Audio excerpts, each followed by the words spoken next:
గాడ్సే ఈ cinema title సినీ ప్రియులకు ఎంతో ఆసక్తిని కలిగిస్తోంది. భారత జాతిపిత మహాత్మా గాంధీని హత్య చేసిన వ్యక్తి పేరుని సినిమా టైటిల్ గా నిర్ణయించి సినిమా పట్ల ఆసక్తి కలిగేలా చేయటంలో మూవీ మేకర్స్ సక్సెస్ అయ్యారు. Super hit movie bluff master ని అందించిన కాంబినేషన్ లో గాడ్సే రూపొందటంతో ఈ సినిమాపై ఎక్స్పెక్టేషన్ పెరిగింది. రీసెంట్ గా రిలీజ్ అయిన టీజర్ బాగానే ఆకట్టుకుంటోంది.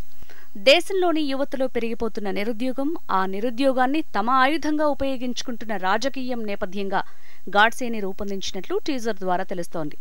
ఏ నినాదం వెనుక ఎవరి ప్రయోజనాలు దాగున్నాయో తెలుసుకోనంతకాలం ప్రజలు మోసపోతూనే ఉంటారు అనే కామెంట్తో టీజర్ ని ఆరంభించి ఉత్కంఠని రేకెత్తించారు. మన చదువులు, ఉద్యోగాల గురించి కోఫీ అన్నన్ కొటేషన్ ని డిస్ప్లే చేస్తూ చక్కని అభిరుచిని చాటారు మేకర్స్.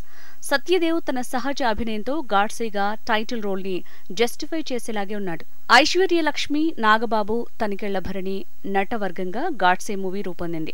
ప్రముఖ నిర్మాత సి కళ్యాణ్ నిర్మించిన ఈ చిత్రం అవినీతి పరులైన రాజకీయ నేతలపై నిరుద్యోగుల తరపున ఓ యువకుడు జరిపిన పోరాటంగా చెప్పుకోవచ్చు.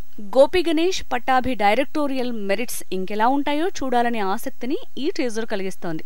లో బడ్జెట్ చిత్రాల పట్ల ప్రేక్షకులకు ఇంట్రెస్ట్ క్రియేట్ చేయడానికి గాడ్సే లాంటి చిత్రాలు దోహదపడతాయని సినీ విశ్లేషకులు వ్యాఖ్యానిస్తున్నారు.